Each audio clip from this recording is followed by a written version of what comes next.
আসসালামু আলাইকুম, শুভেচ্ছা, স্বাগত। প্রিয় দর্শক, বাংলাদেশ জাতীয়তাবাদী দলকে নিয়ে সংবাদ। তারেক রহমান সাহেব উনি বক্তব্য রাখছেন, ওই ব্যাপারে সংবাদ।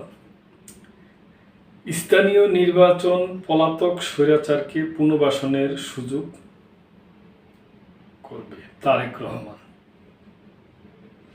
বিএনপির ভারপ্রাপ্ত চেয়ারম্যান তারেক রহমান অভিযোগ করেছেন, জাতীয় নির্বাচনের আগে স্থানীয় সরকার নির্বাচন আয়োজন করে পলাতক স্বৈরাচার ও তার সহযোগীদের পুনর্বাসনের পথ তৈরি করা হচ্ছে। দুঃখিত দর্শক।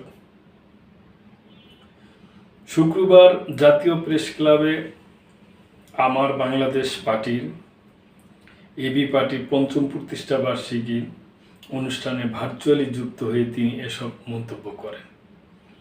তারেক রহমান বলেন, পলাতক স্বৈরাচারের বিরুদ্ধে এখনো কোনো কার্যকর ব্যবস্থা নেওয়া হয়নি। উল্টো যারা জাতীয় নির্বাচনের আগে স্থানীয় সরকার নির্বাচনের পক্ষে কথা বলছেন, তাদের উদ্দেশ্যে আমি বলতে চাই, তারা হয়তো বুঝতে পারছেন না যে এটি আসলে লুটপাট ও দুর্নীতির শত শত কোটি টাকা হাতে থাকা সেই অপশক্তির পুনর্বাসনের সুযোগ করে দিচ্ছে। তিনি বলেন, সারা দেশে ছড়িয়ে থাকা পলাতক স্বৈরাচারের দোসররা এখন স্থানীয় নির্বাচনের দোহাই দিয়ে সংগঠিত হওয়ার ও বৈধতা পাওয়ার জন্য অপেক্ষা করছে। তাই আমি অনুরোধ করব, বিষয়টিকে শুধুমাত্র একটি নির্বাচন হিসাবে না দেখে বৃহত্তর রাজনৈতিক বাস্তবতার আলোকে বিবেচনা করুন। তারেক রহমান আরও বলেন, এই নির্বাচন যেন গণতন্ত্র বিরোধী শক্তির পুনর্জাগরণে হাতিয়ার না হয়ে ওঠে, সে বিষয়ে সব গণতান্ত্রিক দলকে সচেতন হতে হবে।